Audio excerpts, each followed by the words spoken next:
acknowledge the Ohlone people, the traditional inhabitants of this land on which we gather, on which we protest, on which we demonstrate, on which we occupy, on which we decolonize. Yeah. Now, I'm very proud to be a part of this massive expression of solidarity with the workers whose exploited labor is the main source of capitalist profits, the main sources of the profits the capitalist corporations have made the center of their universe. And so we are here today to say yes to people's needs and no to capitalist profit. No to capitalist profit. What is amazing about this movement is that it refuses to be dismantled. The Occupy movement has had its tents destroyed, has had its encampments dismantled, yet the ashes that the police and the corporations have assumed means the imminent death of this movement. From those ashes, the Occupy movement has risen once again. Like a phoenix, it rises.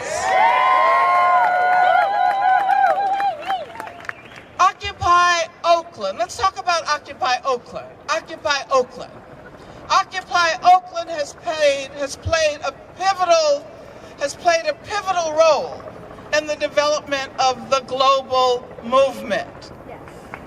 Occupy Oakland has demonstrated that it is possible to build a movement that is opposed to capitalist profits, that is anti-racist, that is also feminist.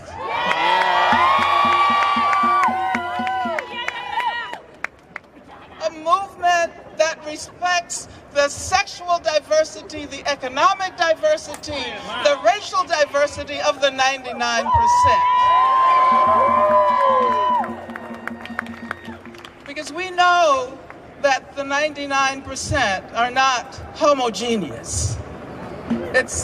There are hierarchies within the 99%. I just received a text before I came today from Barbara Becknell, whom many of you know as the person who represented Stanley Tookie Williams until his death and continues to represent him. She asked me, because she cannot be here today, to make a proposal for your consideration and for the consideration of Occupy movements all over the country. She suggests that at some point in the near future, we decide to declare a national day in solidarity with the 2.5 million prisoners and the 3,500 people who are on death row all over the country. And so what she suggests is that we have Occupy mobilizations at every major prison in this country. Now, before I finish, let me say a few words about the ILWU. Because we're here to celebrate the rank and file of the ILWU for their radical solidarities over the years. Since the port shut down, which I remember, in support of the anti-apartheid movement, since the ports shut down in solidarity with Mumia Abu-Jamal, led by Jack Hayman. Many of you remember that. You may remember the refusal of the ILWU workers to unload an Israeli ship protesting Israeli apartheid. Now, the association of Occupy Oakland with the most radical sector of the organized labor movement in this country was what made the November 2nd strike so incredible. And that reverberated all over the country. Everybody now knows, all over the world, people know Occupy Oakland. 3 weeks ago, I was in Germany and spent some time at the site of Occupy Berlin. And what they wanted to know, first of all, they wanted to know how Scott Olson was. Yes. Everybody is asking about Scott Olson. And then they wanted to know how it is possible to build a movement that is anti-capitalist, anti-racist, and feminist, a movement that stood up against police violence and racism and militarism and homophobia, environmental violence, transphobia, against capital punishment, and for the abolition of the prison industrial complex. Yes.